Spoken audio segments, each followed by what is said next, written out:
Oh, okay. Okay. Hey, everybody. Welcome to the end of 2020. Nothing works anymore. I thought I had fixed that. Is it gonna go out again? I don't know. I might turn it off. If in the middle of a conversation about COVID or the NDAA, I get up and turn off the TV, that's why. But anyway, okay. Oh God. End of year 2020. Can't wait to see it gone. But we're gonna end things right with the end of year. Brett Strutt. Yeah, that's too often. Nope, not gonna have that. Hey, what up? Welcome to the damage report. Brett's here.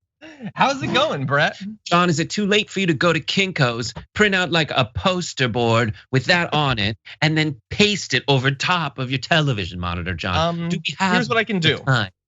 Here's what I should have done. I should have gone into Trashy, pulled out all the pictures of the garbage people from throughout the year, and then taped them up to there.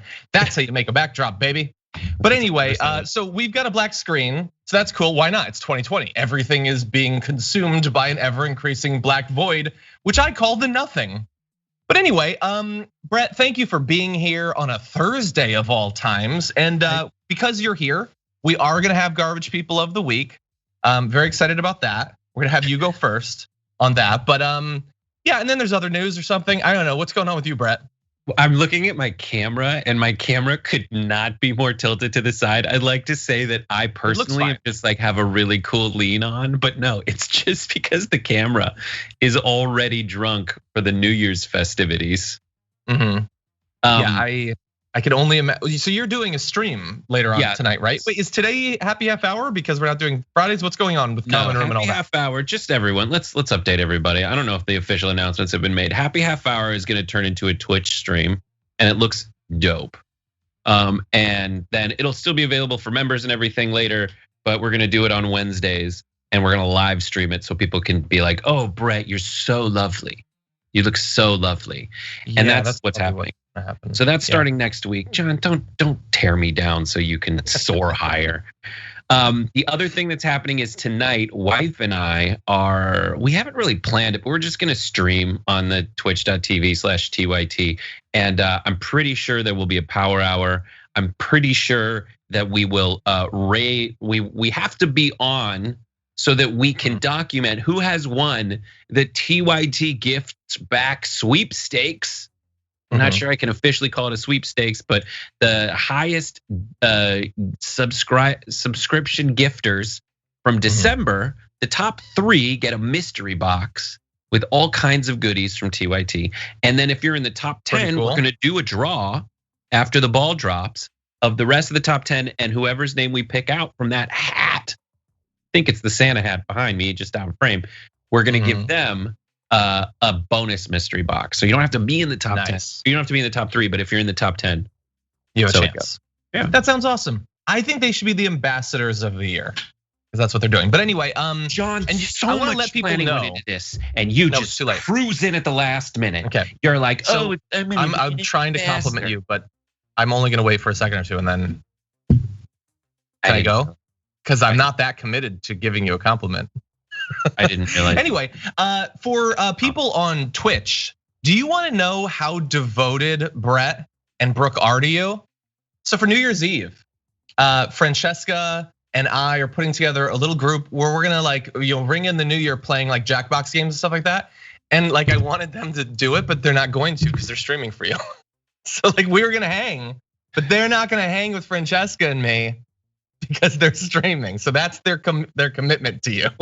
Sorry, they won't be my bud. Anyway. Sorry. Oh yeah, wait, sorry, I forgot we were doing a political news show. We should probably get to that at some point. Anyway, everybody who's already watching, thank you for doing that. Please hit the like button and share the stream if you haven't already. And as we go along through the news, you can send us chats and super chats and tweets and all of that.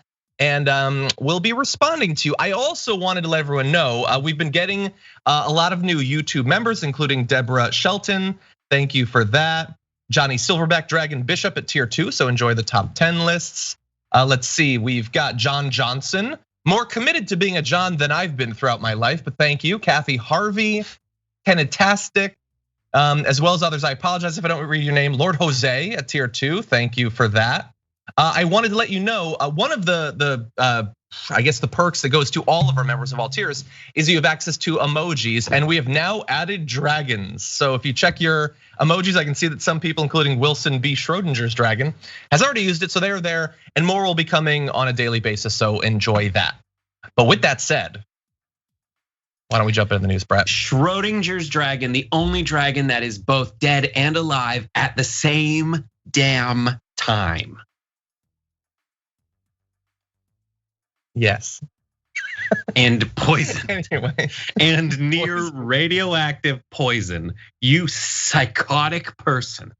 Putting it in a box with a cat and radioactive poison. You gotta fear that person, whoever's got Schrodinger's dragon. Schrodinger, not a good pet owner.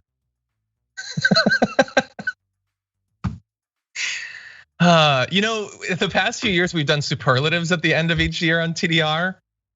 Schrodinger's dragon, worst pet owner of TDR 2020. That's the only one. That's the only superlative. That viewer is bad to their pet. Anyway, I don't know okay. Feel free at any point during this broadcast, if you want to give a superlative, it's up to you. Feel free to do that for everybody watching as well.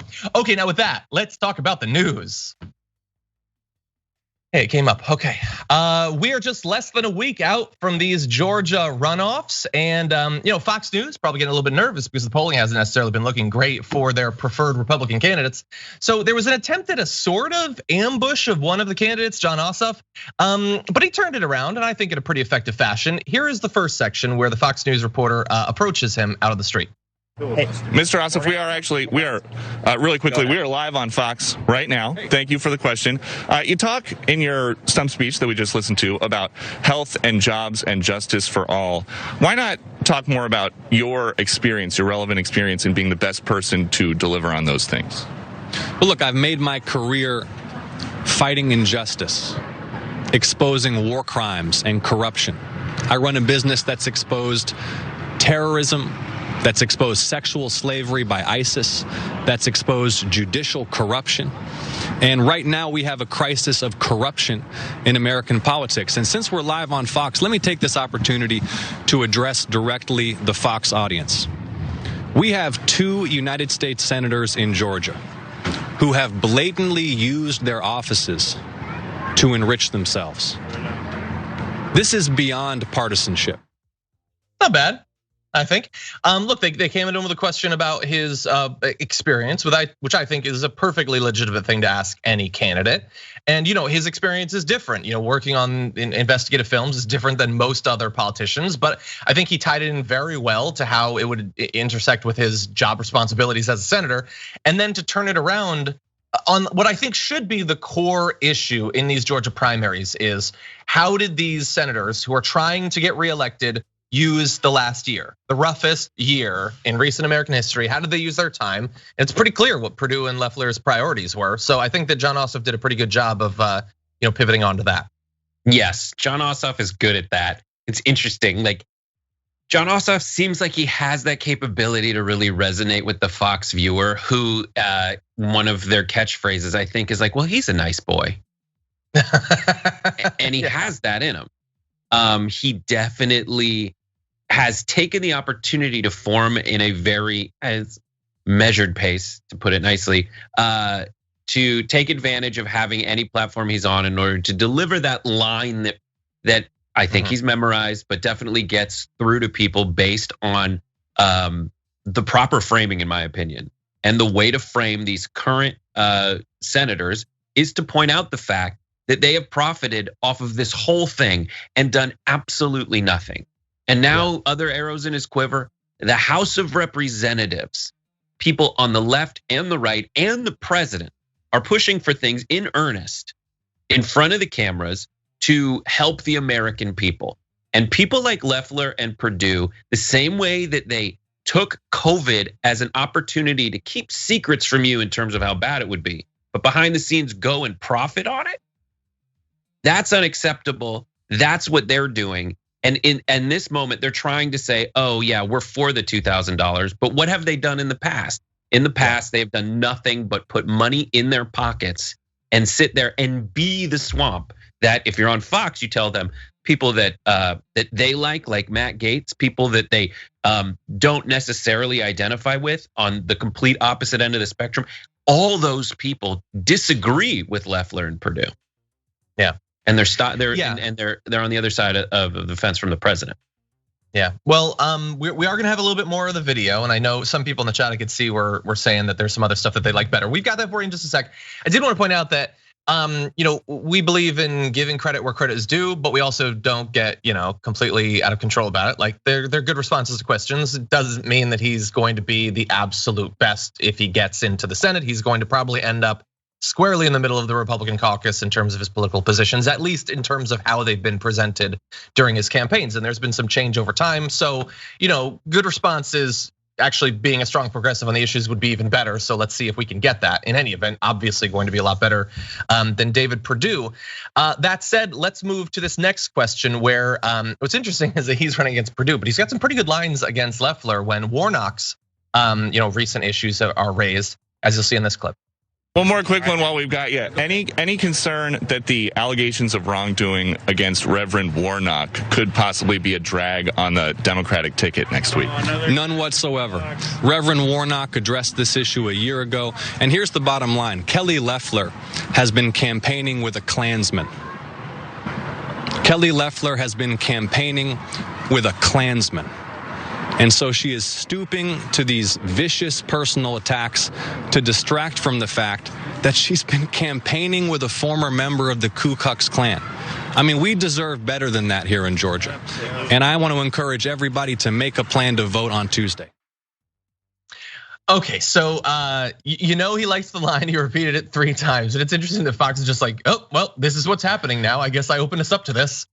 But anyway, yeah, good line. Important thing for people to know. Look, Brett, I personally think that saying she campaigned with a Klansman, I think is overselling it a little bit. She has a concerning number of times appeared with Klansmen in photos and doesn't seem to think that it's a serious issue that former members of the Klan are like really hot for her campaign.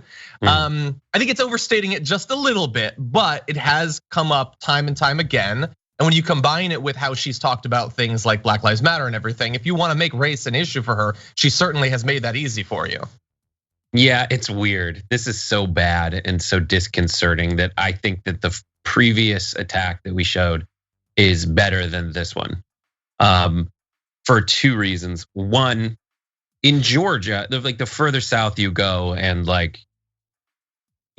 Georgia and Panhandle, Florida are the furthest south you can go, and parts of Alabama.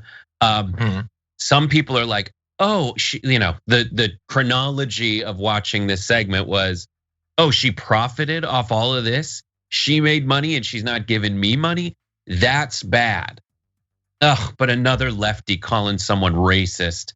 Or, that's the out that the right has crafted for themselves. Is they're just calling everyone racist out, and it works. It's wrong, but sometimes it works. So I would say things like, listen, I would have gone back to the previous response, which is to say, listen, Reverend Warnock answered these allegations a year ago, and for the last whole year, Kelly Loeffler has been using her position to give handouts to her friends and profit as you die.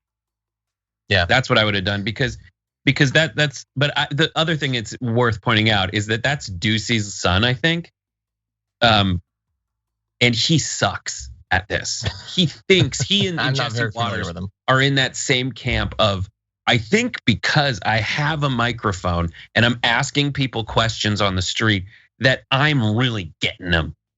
But you're not. He doesn't have the skill. He doesn't have that presence or ability to think on his feet to really get someone. And Ossoff is just way better at this. Yeah, I agree. Look. Pointing out that she's campaigning with a former leader of the KKK is a little bit different than just a blanket assertion of racism. It's more specific, but also neither going to be all that successful on a Fox News audience. Like I doubt a lot of them are like, oh, a former member of the KKK. Well, then clearly I can't support her. Like I doubt that that's really bothering that much. By the way, it's Chester Doles is the former KKK leader.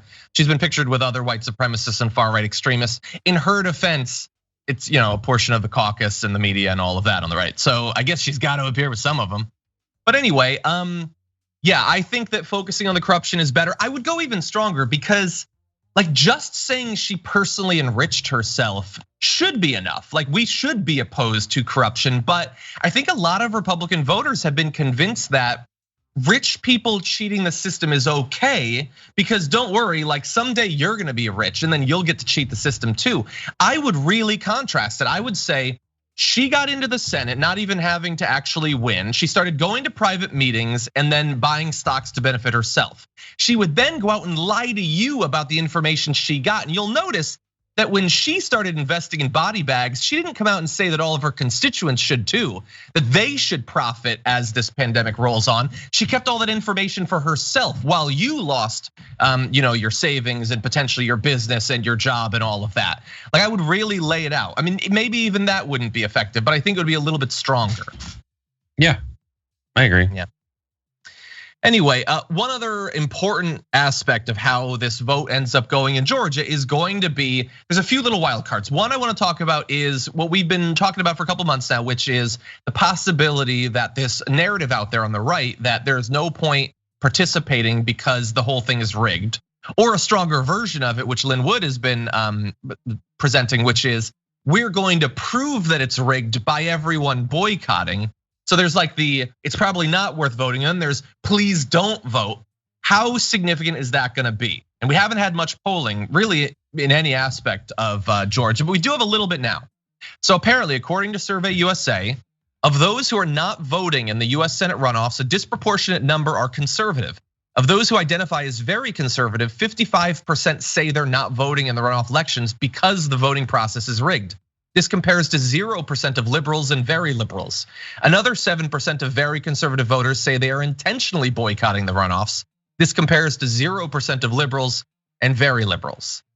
It's just one poll. We'll see. How are people defining those things? How significant is this? I don't know, but it is at least some evidence that narrative, those combined narratives that are sort of feeding off of each other might be having an influence on some people. And in a race that is likely to be very close, anything like this in theory could be enough to tip the balance. Don't stop, come back. That's all I have to say to all the Republicans. Like, great. I mean, this is one of those things that I don't believe is happening. And there's two ways to interpret that statement. One, it's just a saying, like, I don't believe it, that's ridiculous. And the other one is I really don't believe that these voters are gonna stay home. Because as much as the world has become completely unhinged and jumped the shark in 2020, for me, already watching Joe Biden beat Donald Trump in Georgia has been one of those, I don't believe we're in the same timeline anymore moments. Like if I went to Atlanta, there would be like robots in the streets with laser hands. Like that's how weird it sounds to me. And all of this, once I believed that given how people voted for Republican incumbents and Joe Biden to maintain essentially a very close Republican lead in the Senate and losing seats for the Democrats in the House of Representatives, I still thought that in this runoff, the Republican incumbents would just sweep it by a lot. Mm-hmm. And if these numbers are true, they still might. But if these numbers are true, and I still don't know if they're asking like likely voters, but the big question mark block in all the polls from before, as far as I'm concerned, were intense MAGA supporters. And I just don't know if those intense MAGA those seem to be the same people who are the potentially disaffected group. And so if they don't show up, we go back to the polls being largely more accurate than they were before, than they were in the last one, you know? Look, I I am inclined to think again, like it's one thing to be like, oh, am I gonna vote? No, the whole thing's rigged, screw it. But then like on election day, I don't want those communist Chinese Dems in control of the Senate. So I still feel like most of them are gonna go. We'll see. Let me give you a little bit more results from the poll. Again, this is Survey USA. The full information is out there if you want it. 3 weeks ago, Warnock led Loeffler by 3 points among independents in Georgia. Today, he leads by 18. 3 weeks ago, he led by 29 points among moderates in Georgia. Today, he leads by 51 points. And there were a few other like things having to do with Kelly Loeffler, which seems to imply that she might, of all, like they've all been attacking each other. There's 4 candidates there. I feel like she has gotten the majority of the effect on her. Like I don't think it's really hurting Purdue as much. The stuff with like Warnock, like they were referencing in that video, it was that 18 years ago, a church he was involved in ran a summer camp. And there was this really unfortunate and disgusting thing that happened where one of the kids who's now 30 wet the bed. And so a camp counselor like poured urine on him, like something disgusting like that. And Loeffler comes out and she's like, this is very distressing. It raises very worrying concerns about Warnock. But no, it doesn't. He doesn't have anything to do with it. It has literally nothing. Like they had to go back 18 years to find something that was affiliated with a camp that was affiliated with a church that he was involved in. And she's very concerned about the questions it's raising. That's not strong. That's not strong at all. So anyway, but I want to read one more. It does. Yeah, it's not strong. It doesn't need to be strong. Fox News had the computer repairman who turned in Hunter Biden's laptop on their show. And the guy, not even reportedly, I'm just describing him, looks like the Scottish guy who he's dressed like Scotty from Spaceballs, like the full on tam. It's all like with the little thing, it's like a Scottish beret with a bob on the top. He's wearing a turtleneck up to here and a giant like it's a olive green hat, olive green. Like he looks insane. And they are like here to completely convey reality as a guy who seems completely detached from it. Go ahead, sir. It doesn't need to be the most grounded, awesome attack.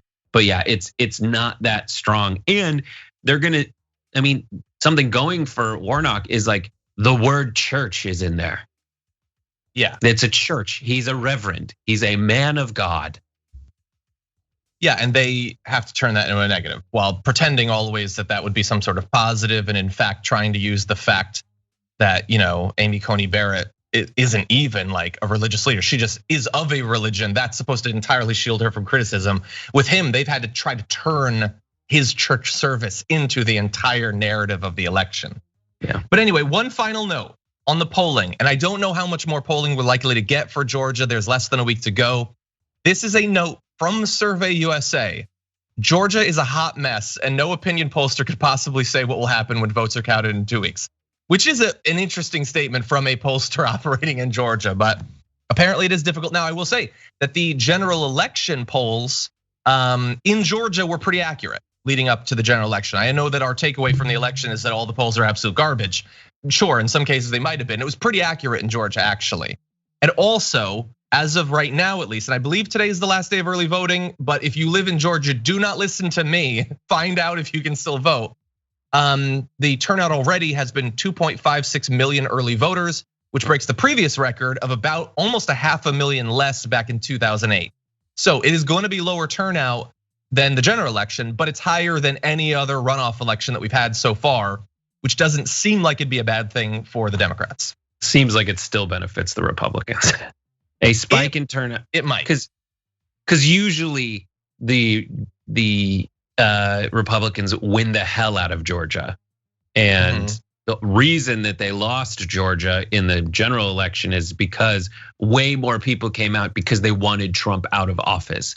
It is a quantum leap, is a huge leap in political knowledge and engagement to vote in a Senate runoff. And those folks are typically more toward, folks are typically more toward ideological polls.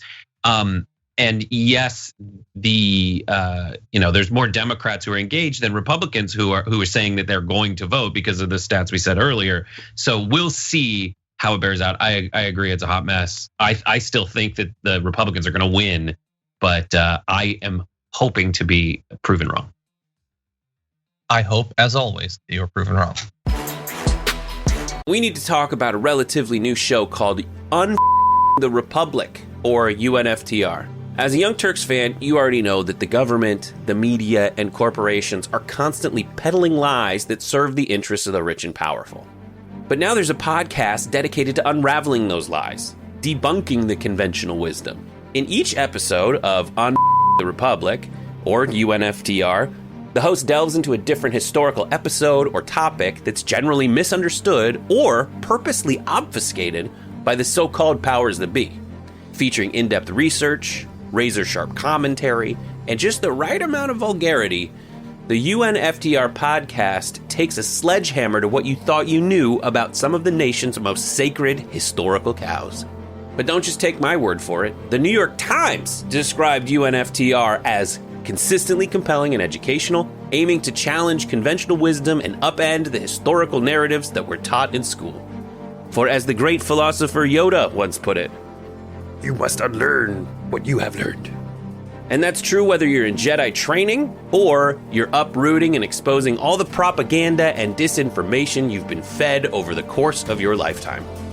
So search for UNFTR in your podcast app today and get ready to get informed, angered, and entertained all at the same time.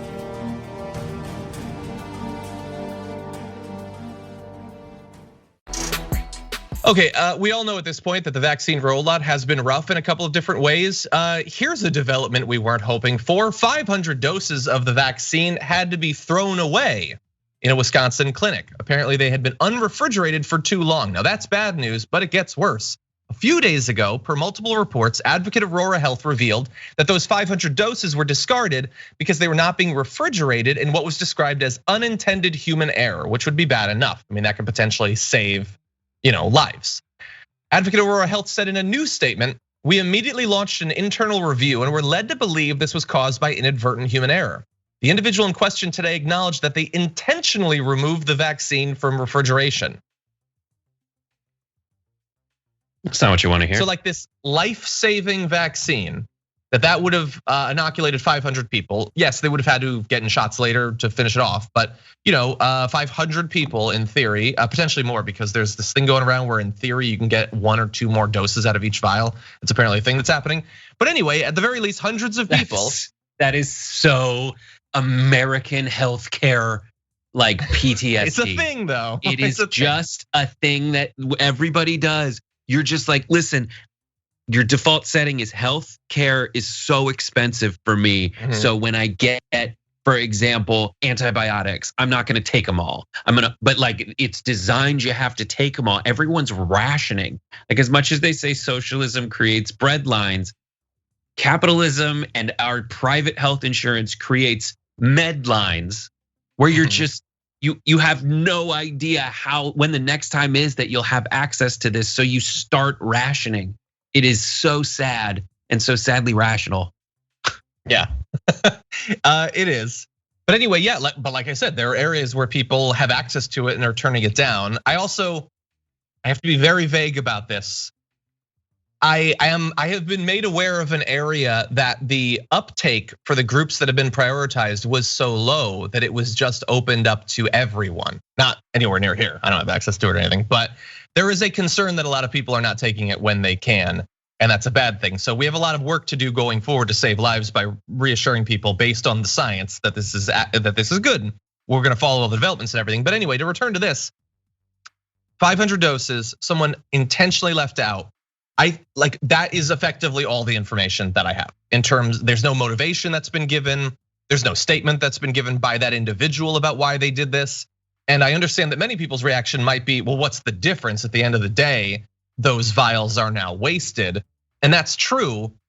But I have to wonder, is this a conspiracy theory thing? Is this a thing where that person thought, oh, that's Bill Gates's brain juice that they're trying to inject into people so that he can track them through, the ethereal plane? I don't know. I don't know, did aliens make the vaccine? It is possible that there are people in a position to do damage, to sabotage the I guess supply chain if they believe insane things about this. And a lot of people believe very insane things about this. So that has not been confirmed. Although I don't know what better reason there is to potentially expose 500 additional people to a fatal illness. They intentionally removed the vaccine from the refrigerator. Did they? Yeah, this is all speculation. This is all scar tissue, scarring and this fear that everyone has. I will say probably built into if you're working on a scale of millions and millions and millions of vaccine doses, something weird's gonna happen to 500 of them, no matter what. Yes. And so if this becomes a trend, then I would be more concerned about it. It is terrifying. It is in that category of news where like, thanks for sending that to me, Mom. I don't know what to do with it now. It's like the equivalent, like someone got eaten by a shark off the coast. You're just like that. You're right. That is terrible. I have a very strong reaction to it, but I don't have enough information to find out to see if this is like a big trend of people getting eaten by sharks. I don't know what to do with it. I just need you guys to know that my mom always tells me when people are getting eaten by sharks off the Pacific coast. I mean, I saw a video on the beach, literally where you live, of a person on a surfboard and a great white went under it. And I thought, why would I ever get in the water again? And by the way, when I once went to Hawaii, it's literally the only like nice vacation I've taken in my entire life. My wife and I went to Hawaii once. You better believe I knew about everyone who died in the water, everyone who had died hiking on that island, and I let her know about every one of them. And did I go in the water? Only a little, only a little. This is why we can't have nice things. This is why we can't have nice things, because of sharks. Anyway, yeah, and look, someone is saying, Karanig is saying in the chat that there was also sabotage in North Dakota. Again, these might be very small, and maybe there is nothing to do with the news. But what I would say is, if you have access to the vaccine, take it, because you never know. Maybe in the future you won't. Right. Anyway, as Court for Jester is mentioning, like it's also a great opportunity to get a microchip in your body. Exactly. And so if you want that Bill Gates brain juice, yeah, this is a great way to do it. Yeah, I've been wanting chip. Especially after playing, Cyberpunk. I want to be chipped. Morning Demon in the Twitch chat says, "You say that like Gen Con isn't a nice vacation." I mean, I guess it's Indianapolis. It's fine. I go to Lee's Summit, Missouri every once in a while too. Anyway, really fast. Hey, here's a fun way to end the year. I'm gonna skip ahead one graphic. Yesterday's report from the COVID tracking project, which I update literally every day. I look at that. Had 3,903 COVID deaths. And they say in that tweet that they are still experiencing holiday reporting delays. So that is not the complete figure. Now it does include 2 days like backlog, 200 deaths backlog, but it's also not all the states reporting. And we almost hit 4,000 deaths in a single day. So just as we continue to talk about COVID related things, keep that in your mind. And with that, why don't we talk about some more COVID related things? Not long ago, we showed you a video of one of those Republican holiday parties where everybody's just having a good time. In case you forgot that, here it is.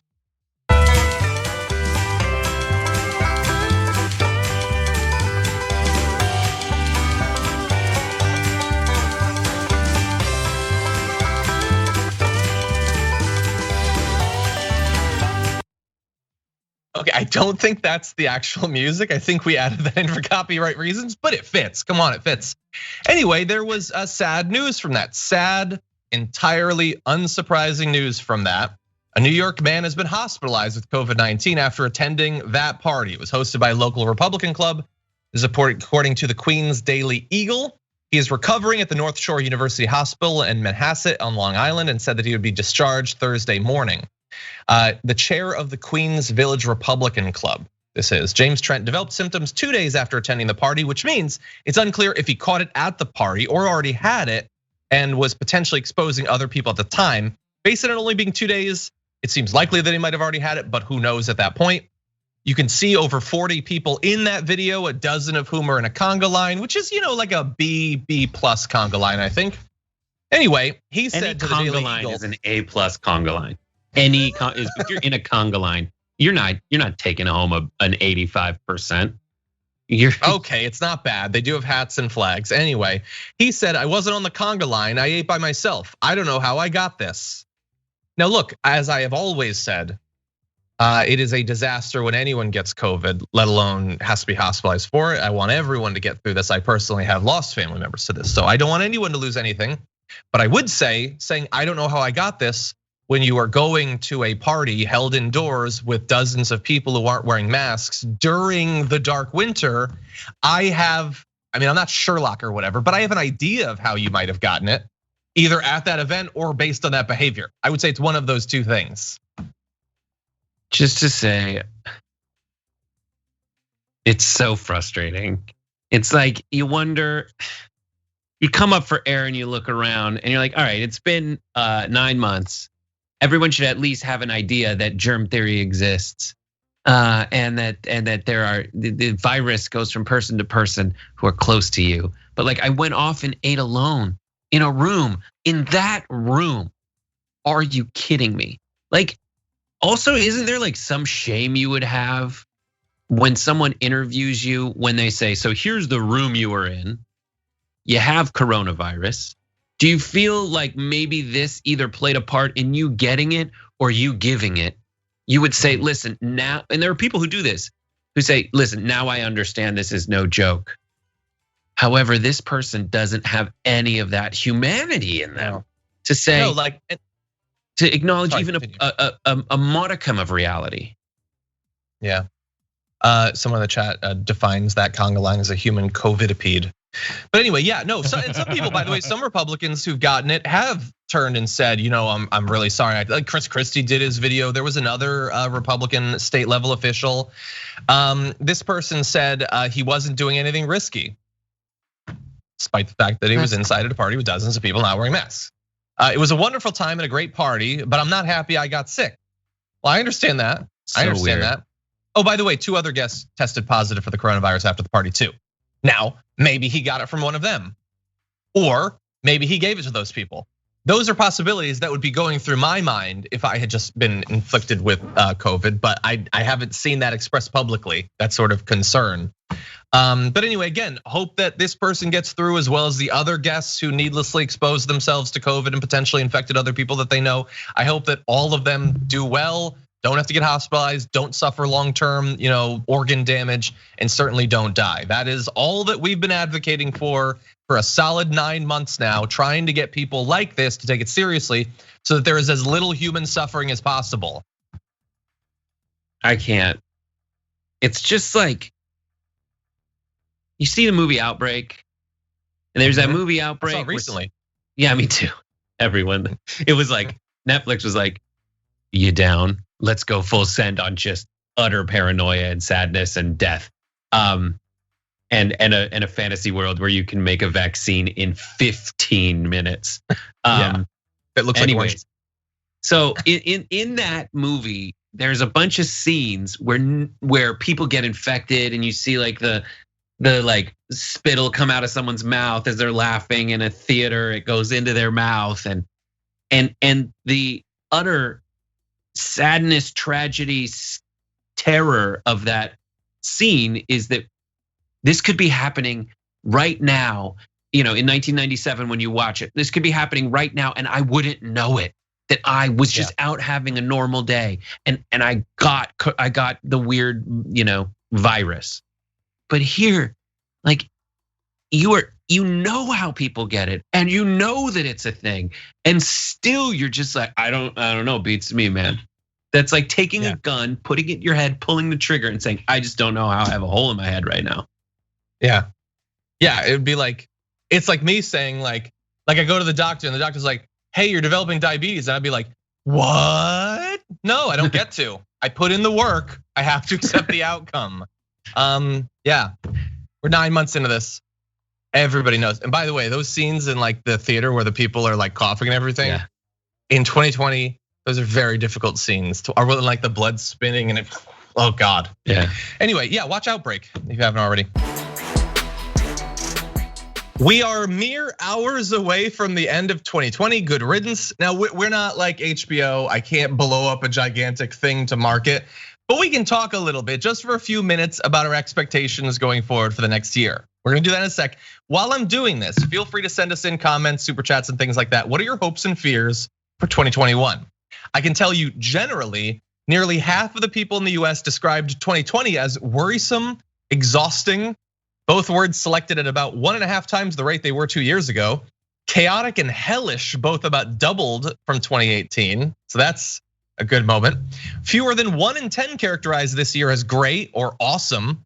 6% of Americans said 2020 was awesome. How many Jeff Bezoses are there in America? You got Jeff Bezos, you got Elon Musk. Biden, I guess, had a pretty good year. What's the 6% who thought it was awesome? We're nihilists. We believe in nothing. I guess that's probably what it is. Just people who gave up and are like, oh, it was awesome. It was awesome. I guess it's so awesome. It's like an awesome, there's an awesome hurricane, an awesome explosion. The way, like, when, you can use the word fine to say, fine horse that, like, to mean it's great. It's not what most people use the word as. But maybe 6% of people are just really, really psychotic sociopaths. Is this a Voldemort situation where, like, with his wand he did great things? Terrible, yes, but great. Yeah. Is it that sort of thing? I don't think that's what 6% are saying, and it scares me. Now, that's 2020. Fascist Killa says the 6% of people that think 2020 was awesome were the dirtbags who invested in Moderna and telecommunications. So yeah, I see that. Maybe. Yeah, you can add a couple Lefflers into there. Anyway, about 3/4 of adults in the US say they are more hopeful than fearful about what the coming year has in store for them. Republicans slightly more than Democrats or independents, by the way. So like they seem to also get that a year without Trump and hopefully the pandemic will be better. But anyway, Brett, I'm curious from you. I want you to go on the record. What do you think about 2021? I think 2021 is, even for the people who liked 2020, like, after I see a movie with a bunch of explosions, or a movie like 28 Days Later, like a movie that I think is a good film that I enjoy watching, the next movie I watch has got to be like Finding Nemo. Like, I need a palate cleanser. I need the calm after the storm. And I think it's gonna be something like that relative to the insanity of 2020. I think what's gonna be hilarious, as someone on Twitter just told me, don't make any more predictions. I'm gonna make predictions. I think what's happening next is a lot of stuff that happened in 2015 is going to happen again. And the people who are made huge hypocrites by that, specifically on the right, will pretend that nothing's wrong. And they have, hope in the like utopias they've created away from all reality will insulate everyone from the actual reality, and they'll just keep hammering those messages away and get back to it. That's my like top level analysis of what 2021 will be like. And we're gonna get a way too long into 2021. John, take your time. I can't take 2020 anymore. Continue. We're gonna get way too far into 2021, still quarantined for our own tastes. Like, a lot of people are hoping that 2021 will be that, it's 2021. It's maybe February, but it's gonna be April, May, and we're still gonna be looking around saying to ourselves, like, why is this still happening? I thought there would be hope, but it will still be better than 2020. Yeah, I think that, it can't not be, right? Like, if you told me a meteor was gonna hit Earth next year, my question would be, yeah, but how big? Like, in comparison, like, it has to be better. That doesn't mean it's gonna be great, by the way. And it's gonna, like, yes, we'll eventually, halfway through, most things maybe will have gone back to normal. That's sort of my hope, I guess. But there's gonna be crazy obstruction. Our political leaders aren't gonna be doing nearly enough. And to see the right suddenly pretend to care about things that they spent the last year like not caring about and lying about, that's gonna be great. Just seeing like Fox News move on from spending a year advocating for the best interests of a virus is going to be there's going to be so many things that are going to be so frustrating, but it's not going to be 2020. I think the expectations are going to be pretty low, and eventually we might get to watch Black Widow and the most recent James Bond. So I guess it can't help but be a little bit better. I would not set your expectations too high. That's all I would say. And based on the Twitch audience right now, the voting is, how do you feel about 2021? Hopeful or fearful? Fearful's at 61%, hopeful's at 38%. It's trending in the fearful direction, so yay. Okay, it's the end of the week and the end of 2020. It is time to take out the trash.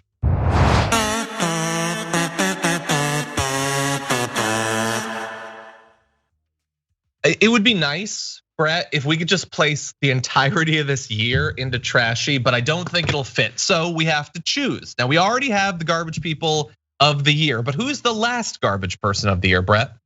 The last garbage person of the year is this person who decided that they are going to name their kid Adolf to make a point about privilege. I think we could bring it up. Here's the first graphic. I don't have a picture of this person, but it is quite fantastic. This is from Reddit. It's from the subreddit Name Nerds.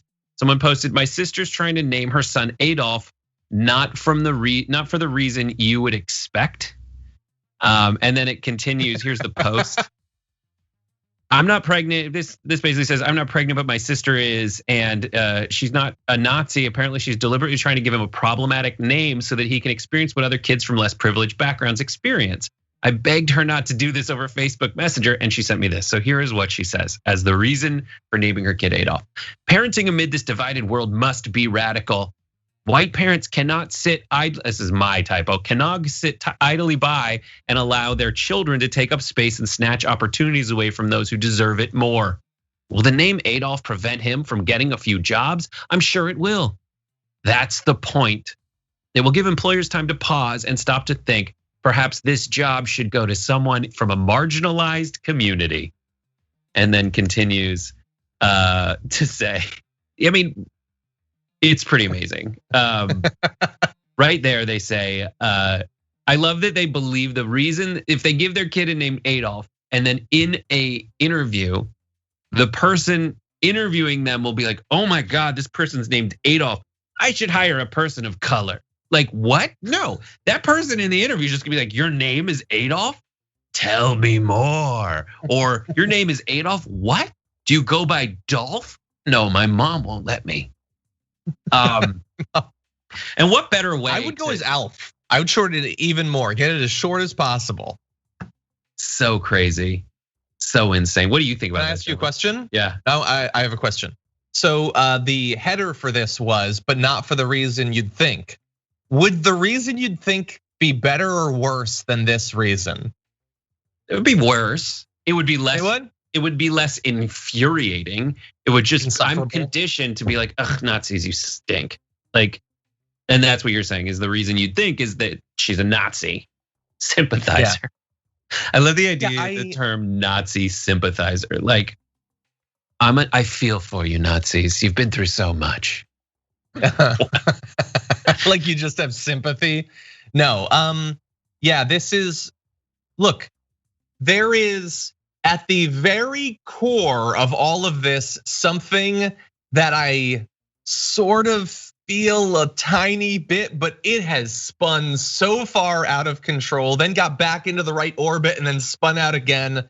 And it was caught in the gravity of Jupiter and then pulled it and crushed. It's just, no, don't do any of this. Like this is an SNL sketch in forum post form. That's all it is. So much so that I hope that it's not real. This is like, if what you want to do is raise a kid who is going to contribute positively to race relations or an understanding of past inequalities or something, it's not that there's a better way to do that. It's that every way is better to do that. You could have done any other way and it would have been better. I would say probably doing nothing would be better for future race relations than this. It's like, listen, I get helpful. I get that all the stuff. Like, it's absolutely right. Like, if you put the name Jose, if a resume says Jose on it instead of Joe, there are studies that prove that Jose does not get the interview and Joe does. The same resume. Like, that's happened. Everybody's seen that. Yeah, exactly. I agree that this is not the way to solve it. We used to have on the first show I ever worked on, we had a segment called You're Not Helping for people. We did it for like some PETA things where it's like, yes, I get your point and I agree with you, but you're very much not helping. Maybe this serves to just as something on Reddit. It was trending on Twitter. The word Adolf was trending on Twitter earlier today. Maybe that's enough to like, it's raising awareness of the thing I just mentioned about people's names affecting how they do in life. But this is not the solution. And rest assured, parent of Adolf, there's the rest. I want to read the rest of what she said. Okay. Black, indigenous, people of color struggle with judgment over their names, and to give my white, as far as I know, cis male son an easy name like Peter just perpetuates the oppression from which he benefits. You cannot truly be anti-racist unless you are willing to put others in front of yourself and your kids. Adolf will be a better man for it. That sentence is already uncomfortable. I don't even like that sentence, let alone his life that you've created for him. He's not gonna go by it. He's going to change it. And if he doesn't, that's bad. You want him to change that. He's gonna have a nickname and eventually he's gonna figure out the legal process and he's going to change his name. I don't know what it's gonna end up being, maybe Hilaria. I don't know, but he's going to change to something better. Yeah, here's what's gonna happen. He's gonna go by Dolph, like Dolph Lundgren, or he's gonna move to Kentucky and be like, it's Adolf Rupp, or he's gonna have to explain that to everyone. But he's at the end of the day, he's still gonna be white. He's still probably gonna be a cis male white dude. And this, I get it. But like, what are you doing to your kid? And don't, even if you don't name your kid Adolf, the reason that she wants to do this is because the kid doesn't have anything going against him in this world. Judging by this thread that I read, he does, and it's his mom. His mom's gonna be enough of a problem in his life without the name Adolf that I think all the concerns you're afraid he isn't gonna experience, he's definitely gonna have some issues regardless. Yeah, I'm assuming that this will not be his mom's last contribution to the dialogue.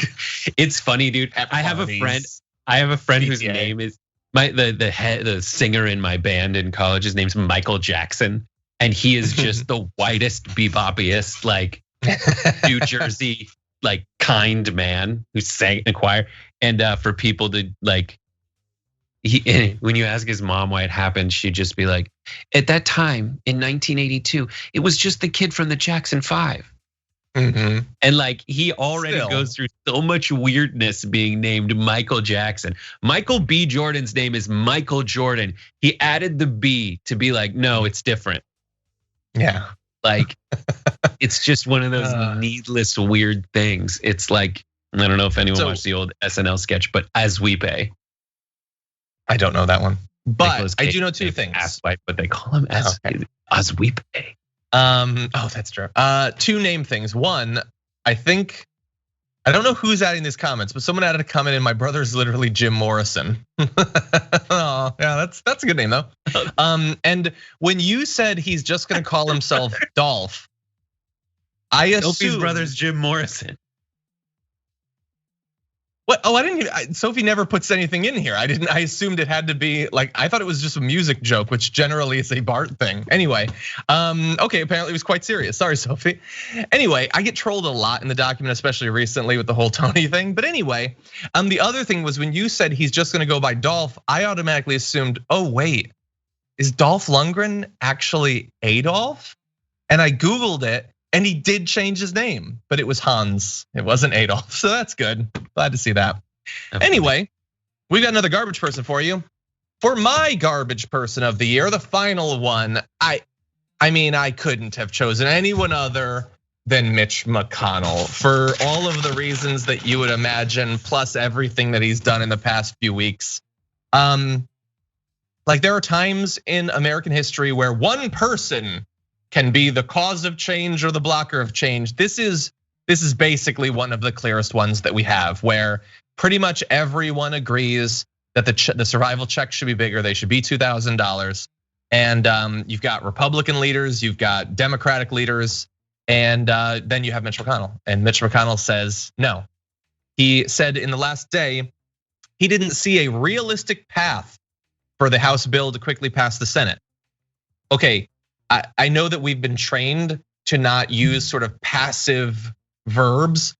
You are the block to the path. You're the only thing. Like, and maybe it would get voted down. Maybe not enough Republicans would switch over, but we don't even get to find out because you're blocking it. And there's a very good chance, a number on the record saying that they would switch over. So no realistic path, that's just you. And then the argument he gives is the Senate is not going to be bullied into rushing out more borrowed money into the hands of Democrats' rich friends who don't need the help. When, as we've all known for a very long time, if you make more than $75,000 in the previous fiscal year, you literally can't get it.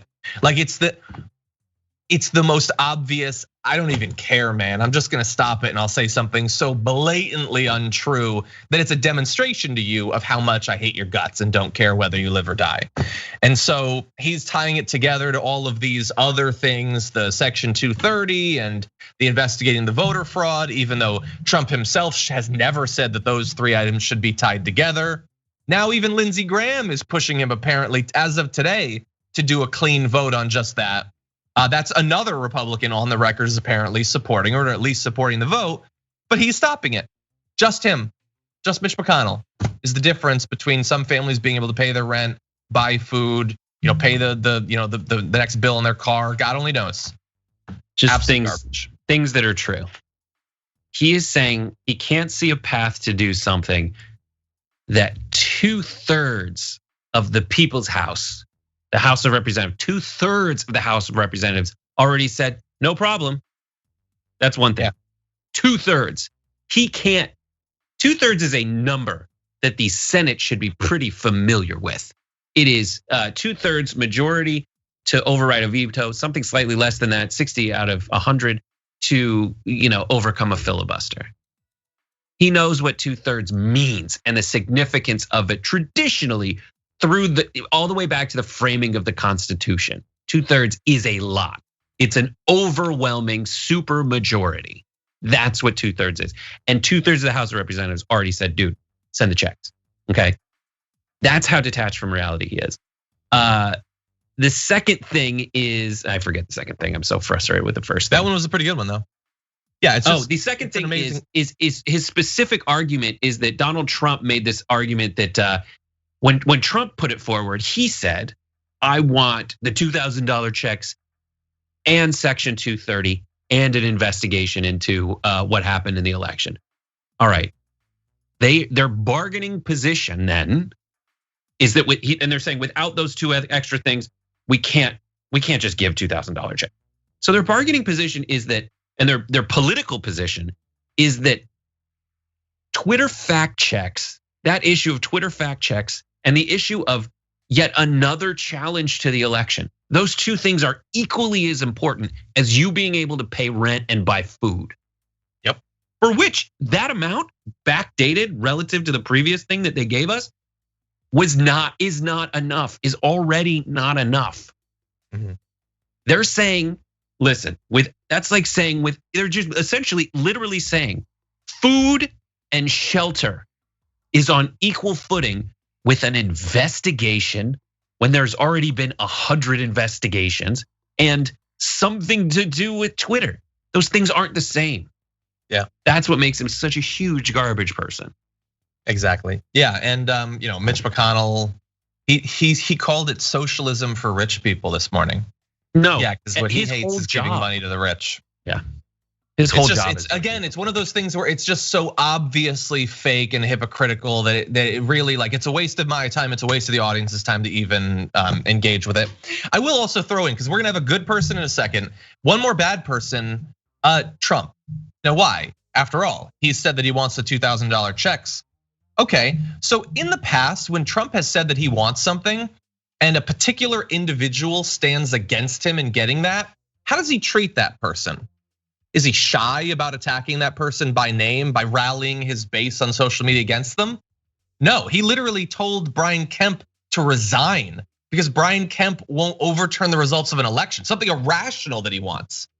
So here, Mitch McConnell is the one person standing against him getting this thing that he keeps saying he wants. And is he attacking Mitch McConnell? Is he personally shredding Mitch McConnell? Is he spreading conspiracy theories about Mitch McConnell? Is he asking for Mitch McConnell to step down? Is he doing any of those things that would actually produce pressure on Mitch McConnell to accede to Trump's wishes? No.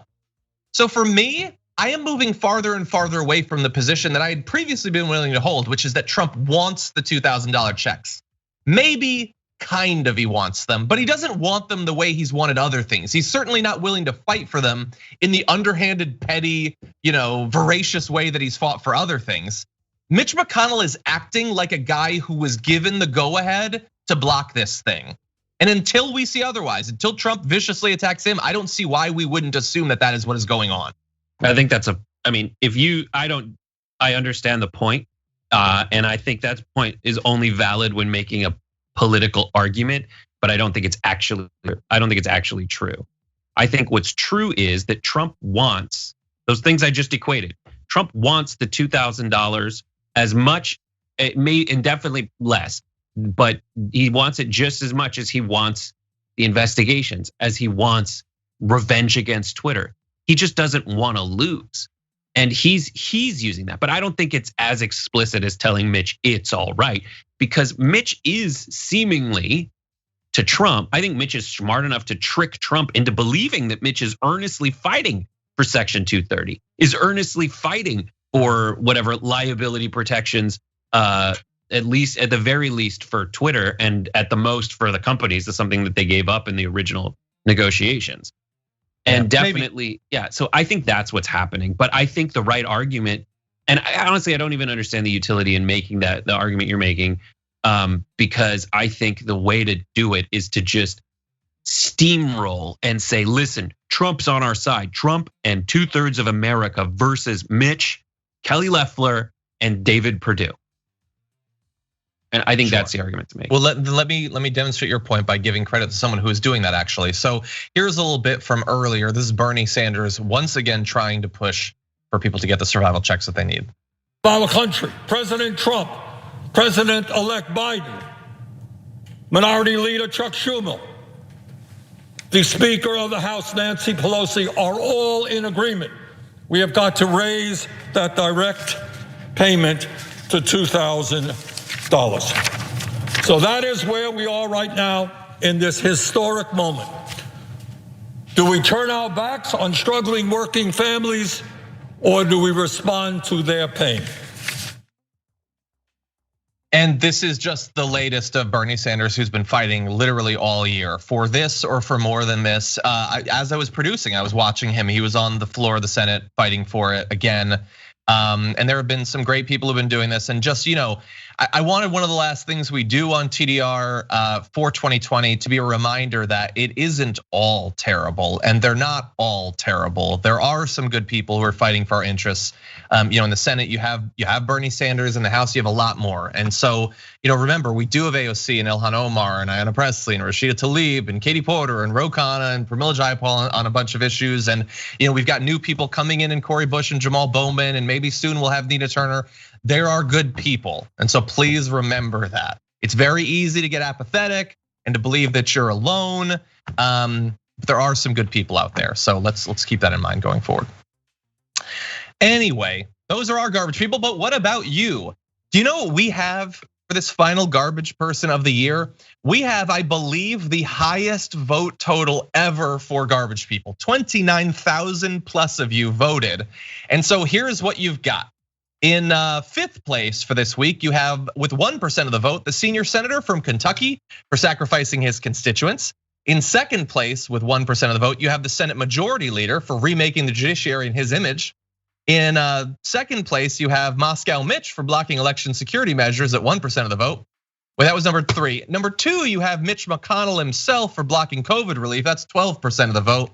And at 86% of the vote, maybe the highest I've ever seen, all of the Mitches above. So Yeah, there was no one else, aside from the Adolf mom, who could actually get it this week. He's just the worst in pretty much every way. Politically, rhetorically, physically, everything. He's absolutely the worst. He's absolute garbage. And the sooner we get him out of a position of power, the sooner we get him out of all of his positions of power, the better off we're all gonna be. Agreed. My favorite Mitch McConnell quote from the year is my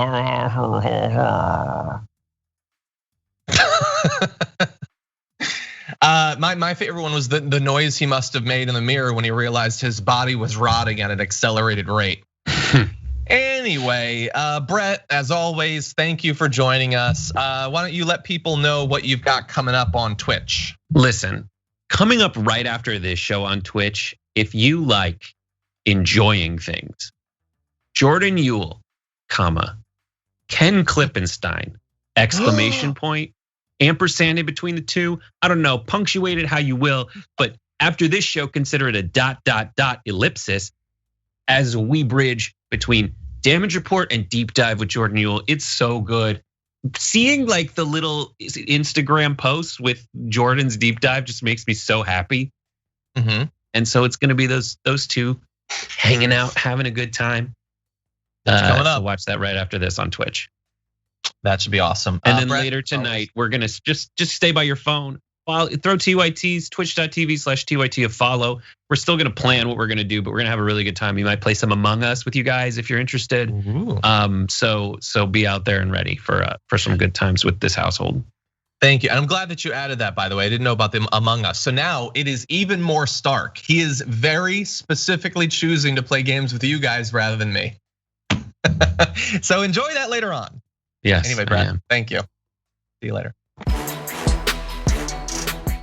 Every day, Joe Biden chooses more people for his cabinet, and we're getting a better idea of what it's gonna look like. And we already know that just based off of the choices he's already made, that it is going to have a higher level of diversity of a number of different forms than most past cabinets, perhaps ever before in US history. But is that the end of our concerns? Joining us now to talk about it is columnist for Business Insider, Manny Fidel. Welcome back to the Damage Report. How's it going, John? And Happy New Year. Happy New Year, glad to have you here. So you wrote an article for Business Insider about this diversity and what it means and also what it doesn't mean. So tell us a little bit about that. For sure. So my analysis on this is kind of two-pronged. In the article, I mentioned that on one hand, the effort for diversity on the Biden administration's part feels a little bit strenuous. It doesn't feel super genuine. And my first example I use is Marcia Fudge, who was appointed head of the House and Urban Development Department. And the reason I say in the article is that in November, Marcia Fudge actually critiqued all the past administrations for only choosing Black people and people of color for that position for HUD. So we know that Ben Carson has had that role, and we know that Julian Castro has had that role as well. So she critiqued it and say, it's time for us to finally transcend that role. And then lo and behold, a month later, she was inevitably picked for that same exact role. And she's qualified for the job, and I'm sure she'll do well. But it gave me a little bit of a concern that Biden's administration either ignored her critique or just didn't care about it. Yeah. I found that to be a really interesting pick when it happened, considering her comments. Has she directly addressed her prior comments and why she, in the end, ended up choosing the position? Not to my knowledge, and it would make complete sense why she wouldn't. But yeah, I just figured that this in my administration totally looked over those comments and ended up picking her for a role that she literally just critiqued. So aside from Marcia Fudge heading up HUD, what are some of the other standout appointments that you have some concerns about? Sure. So Lloyd Austin was chosen for Secretary of Defense, and in terms of diversity strictly, it makes a lot of sense. He's just as capable of doing this job than the myriad number of white people that came before him. But the problem comes in the fact that that job that he's just as capable of doing actually brings a lot of harm around the world, and especially in most parts of the Arab world. So one example of that is a defense contractor named Raytheon that Lloyd Austin sits on the board of, made an $8 billion weapons deal to Saudi Arabia, and in turn, Saudi Arabia is using that money to bomb Yemeni civilians in what's a lot of people are considering the world's worst humanitarian crisis. Yeah, so definitely some concern there. Sort of what I'm concerned about is, one other, we have diversity that's been demonstrated, obviously, in terms of he has a lot of women on his team, especially his communications team, racial diversity as well. He has talked about how he also has ideological diversity. He's mentioned that he has progressives. But then he makes some of these choices where their appointment, as you've pointed out, in terms of fossil fuel money and stuff like that, seems to directly cut against the way he's trying to pitch himself on these issues. Does it make more sense to you that perhaps in his quest to have diversity in his cabinet, he is overlooking things like past campaign finance and things like that? Or is this sort of a way to get people who conform more to a sort of centrist democratic way of doing government in a way that makes it a little bit harder to criticize it? Like, I'm trying to figure out the motivation for some of these picks. Yeah, I mean, I think it hinges more on your former point, where these selections feel a little bit strenuous, right? They don't feel like a genuine effort to create diversity. Instead, they feel like it feels like they're trying to look good on paper, and when trying to do that, you do end up overlooking a lot of concerns, like I mentioned with Marcia Fudge earlier, who criticized the role she was inevitably chosen for. There's a way to do this correctly. I mentioned in my article that one good example of diversifying the cabinet is Representative Deborah Haaland, who's a member of the Laguna Pueblo Native American tribe, and there aren't any qualms with her appointment because she has a proven record of fighting for her community and fighting for the rights of indigenous people. But that sense of security you get with her appointment, you don't necessarily get with the other appointees that I mentioned. Yeah. So obviously, I think the one of the main points of your article that I think is a great idea is to get people to start to pay attention to some of these appointments and to have expectations going into when they eventually go through the nomination process and get these positions, in terms of if we want them to make good on some of the more progressive promises that Joe Biden has made. What are some ways that in these different areas you think we might be able to pressure these people, or being cabinet positions, are they a little bit insulated from that? Yeah, I mean, you hit the nail on the head. It's gonna take a lot of pressure. It's gonna take a lot of pressure from progressives who already have a seat at that table. And to be clear, it's not an easy job to do, but it's one that's extremely necessary. I've been involved in trying to diversify the workplaces that I've been at, in my professional career. It's a lot of work. It's tough, and it's a mental challenge as well. But in order to get more picks like Deborah Haaland, it's just going to take a lot of work. And as always with progressives, everything is an uphill battle.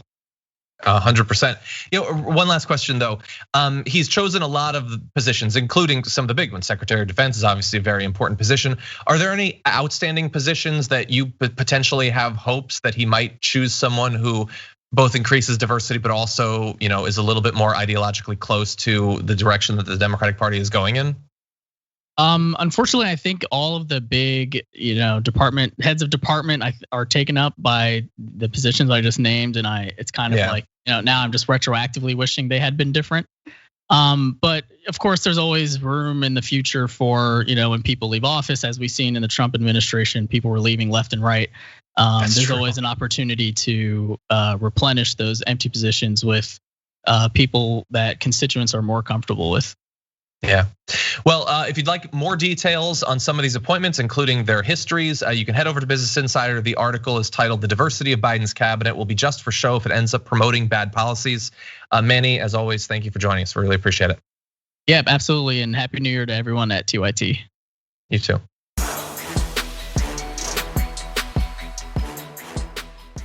Thanks for listening to the full episode of The Damage Report. Support our work, listen ad-free, access members-only bonus content, and more by subscribing to Apple Podcasts at apple.co/TYT. I'm your host, John Adarola. I'll see you soon.